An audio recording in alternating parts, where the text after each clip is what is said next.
We've had this brilliant storyteller on the show several times, and you've absolutely loved him.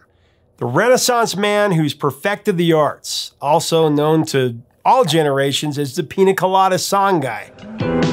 Oh, if you like pina coladas. He tells us the story of a lost hit from 1980 that's going to take you back to the good old days. You'll remember it. It's coming up next on Professor of Rock, brought to you by Zenni Eyewear. Hey music junkies, Professor of Rock, always here to celebrate the greatest artists and the greatest songs of all time. You know, if you've ever owned records, cassettes, CDs, 8-tracks, all at different times in your life or even right now, subscribe below right now to be a part of our daily celebration of the rock era with exclusive stories straight from the artists who created them or sung them. And click on our Patreon link below. It's in the description. You're going to see our brand new series there behind the scenes. So it's time for another episode of our series Revelations, where featured artists reveal rare stories about their greatest songs. On this installment of Revelations, we have another helping from one of the great song tellers from this channel. We heard him tell the very cool story behind the #1 hit from the end of 1979 and early 1980, Escape, the Pina Colada song, which if you haven't seen it, you need to see it. We'll link to it below. Getting caught in the rain. If you're not There's also the song that he did about cannibalism that was one of the most disturbing songs ever. Rupert Holmes. It's truly one of the best interviews I've ever done. He's a real Renaissance man. He's not only celebrated as a singer-songwriter of the 70s and 80s, he's also a Tony Award-winning playwright, best-selling author, television writer, much, much more. Today, he's going to share the story behind his follow-up to the timeless hit Escape, the Pina Colada song. It's a song that he released immediately after. It was in March of 1980. It was called Him. what's she gonna do about him? Him went to #6 and was a staple of radio that very year. You know, what I love about Rupert is that his songs have an eerie element to them, a sort of mystery that conveys our inner awkwardness and instability as people. They have this aura of the 70s meeting the 80s. If his songs were a color, they'd be like a burnt orange. They have this strange atmosphere. I remember hearing this song as a kid and thinking long and hard about, what's going on here? What's this song about? It wasn't a kid's song. I know who left those smokes behind. The midsection of the song has a melodic, wordless, sunshine pop choral thing, a singing thing over the instrumental break that, you know, similar to the 60s sounds of the Beach Boys and kind of like the Association.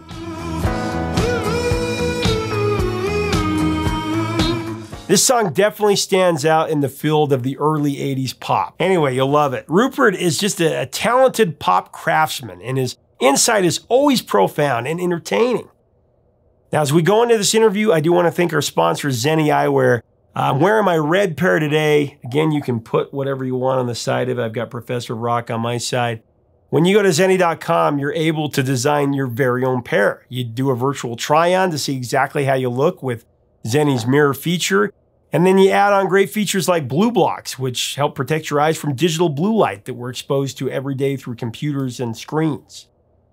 Go check it out today. You're going to love it. Here's Rupert Holmes with the story. Another huge hit for you in 80. Went to #6 on the Billboard Hot 100, #4 on the AC charts. That's another one of those songs. I think that was a moment in my life.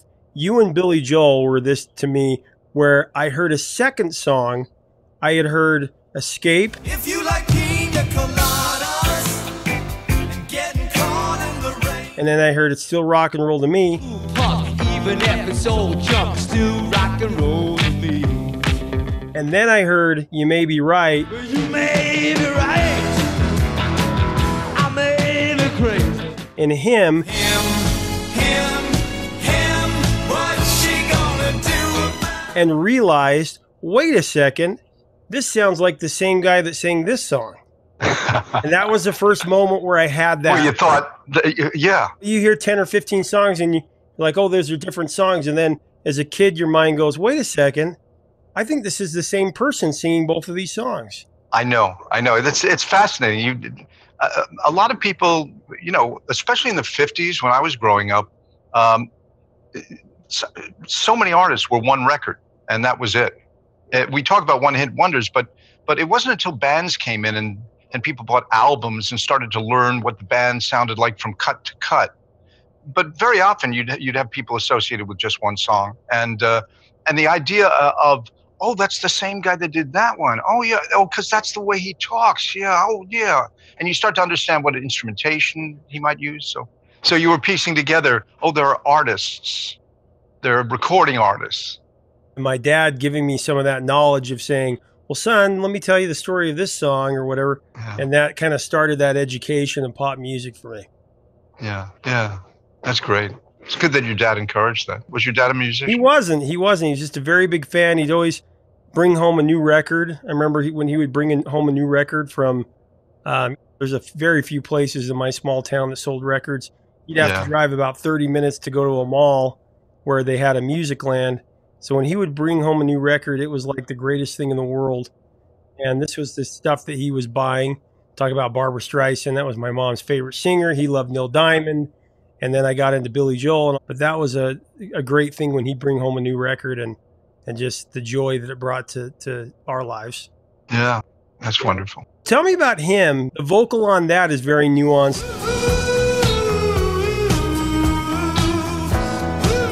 A lot of imagery in there, a pack of cigarettes. There's a pack of cigarettes. I love mysteries. As a matter of fact, I'm a mystery writer. I write mystery novels and plays. And I always find clues on someone's desk or in someone's home kind of interesting.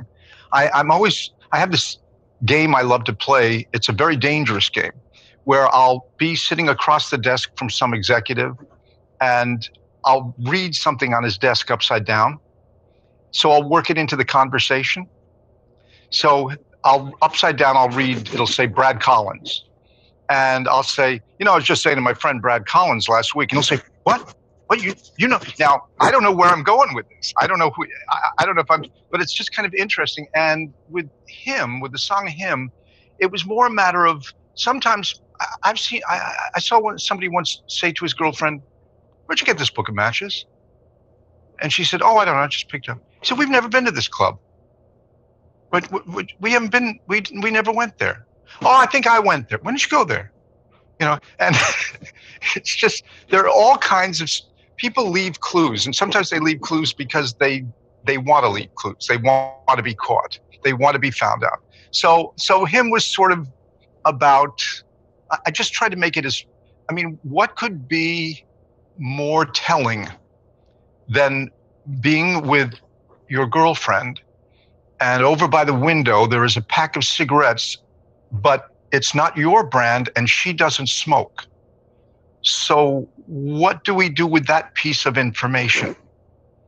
So one of my favorite expressions is that even paranoiacs have enemies. You could be, when you say, oh, you're just being suspicious, say, yeah, but maybe with good reason. So then I tried to, the song is an unusual song in that even though I took the Escape, the Pina Colada song is one vocal, one take, and there's some harmonies that I then added. But with Him, the chorus was really, it took a long time to record that because it's like 3 and 4 part harmony, all my voice, each voice in the chorus, not in the verses, but in the chorus, I'm triple tracked on each part. Him, what's she gonna do about him? And I was trying, because it's about a guy trying to assert that the woman he's with is going to have to make a choice between himself and this other person, this other guy. And he's trying to say, he's trying to present himself as strong. And I realized that the vocal had to be kind of strong that way too. No one gets to get it for free. So I made it dense and the harmonies are very tight and many multi-track layers. Sometimes people have compared me to the Beach Boys, which is not in any way a correct comparison. But let's talk about it. But it is true that I liked to create, I took pleasure often on my records in creating a very big group harmony sound with all the voices being sung by myself, because I know exactly what I want to do with each part within the part. So a lot of times on the Beatles records, you hear them singing some beautiful tight harmonies.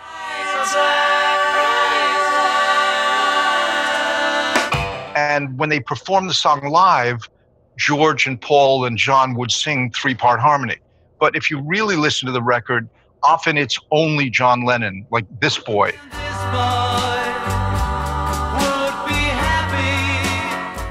As far as I know, This Boy is only John Lennon, even though it sounds like all of the Beatles are singing it in tight harmony. And it works well because he knows certain nuances within that harmony that he wants to do, and he can match it when he double tracks it. So that was more, to him, was more about technique, studio technique, in terms of its chorus and its sound. You produced the song, and it has that classy sort of melodramatic instrumental track. I don't want to own her. French horn, bass trombone, the Gene Orloff string section. Yeah. One of the things that people don't know about me generally is that I do something that virtually no singer-songwriters do, which is I orchestrate and conduct any instrument you hear on my albums. Is not that I didn't have an arranger write that for me. There are no outside arrangers on any of my albums. Now, sometimes you'll see on an album, let's say arranged by John Smith, and then underneath it'll say orchestrated by. And sometimes what that really means is that the artist said, I hear strings in that chorus, so write some strings, will you? And then he'll say, well, that was my idea, to have strings in the chorus. But if you hear strings on my record, like Him has a very, very strong string line on it. She's gonna have to do without him. I notated every single note that the strings are playing with a number 2 pencil on score paper, and I'm conducting the session as an overdub. The string players aren't there when I record the basic track. So anything that you hear on any of my records, where there's big brass, whether there's a big band sound, and always the string sounds on my records. She's gonna have to do without him. Those are all written by me. And even with my Broadway musical, The Mystery of Edwin Drood, normally Broadway composers do not write what the orchestra plays, their own arrangements. But I didn't know that you didn't do that, so I did that.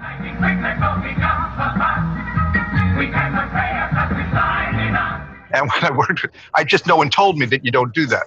And I always felt like to give up arranging is to give up, it would be like being a painter and only working in black and white and never getting to add the colors. Which is how they do it in comic books. But when I write a song, and I'll think, oh, and the strings will come in here, and I know what they'll play, and this is what they'll play. And that's in my head even when I'm writing the song. So yeah, Him shows off some of my string writing quite a bit. No one gets to get it for free. It's me. And the Gene Orloff strings, Gene Orloff was the concertmaster of his own string section. And a lot of the people in it played with the New York Philharmonic. I had some very, very fine musicians in New York to work with, especially in the string sections. You actually played sax along with the keyboards. Yeah.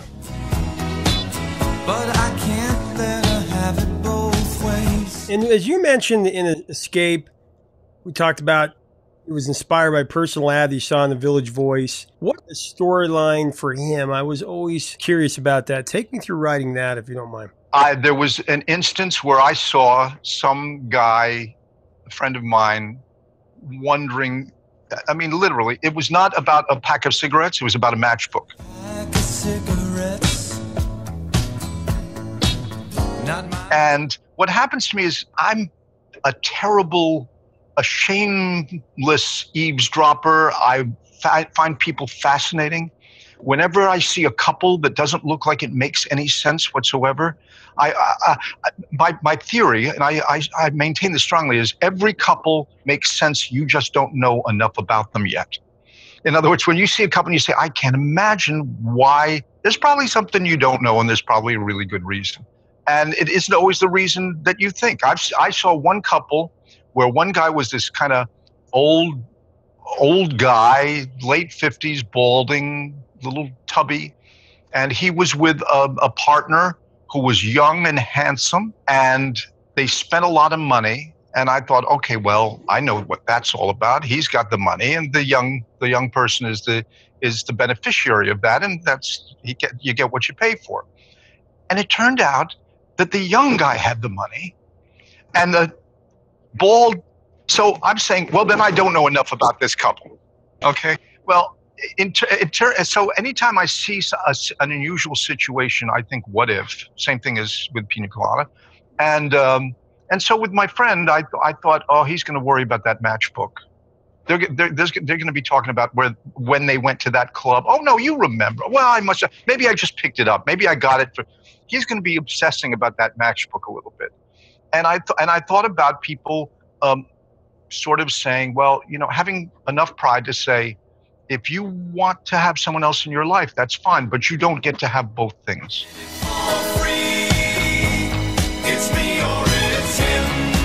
Yeah, no one gets to get it for free. And I wrote the verse of the song. Not my brand, you understand sometimes.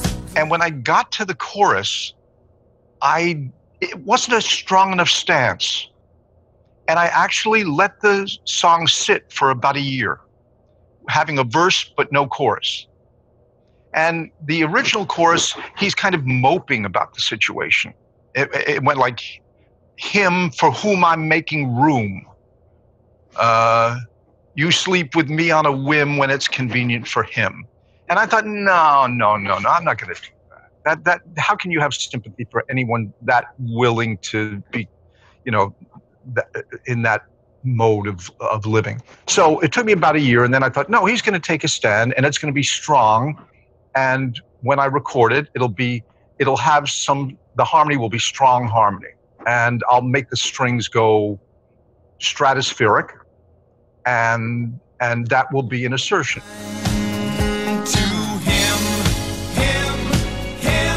And then we can come back to the solo vocal on the verse after the first chorus.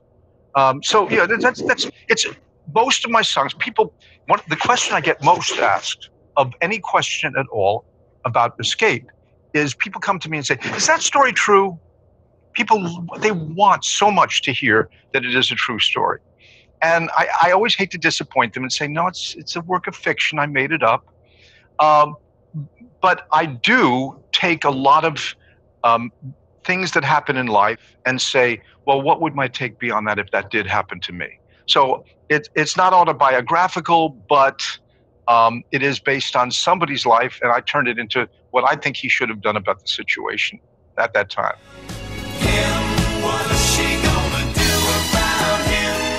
Thanks so much for watching. Leave us a comment about Rupert Holmes and this 1980 hit. What are your memories of it? It's a really eerie song. It's a little different. Brings back memories like a time machine for sure. Let us know below. If you like our videos, we do invite you to subscribe below to be a part of our community. And make sure to get our new merch. We got Professor Rock memorabilia shirts below.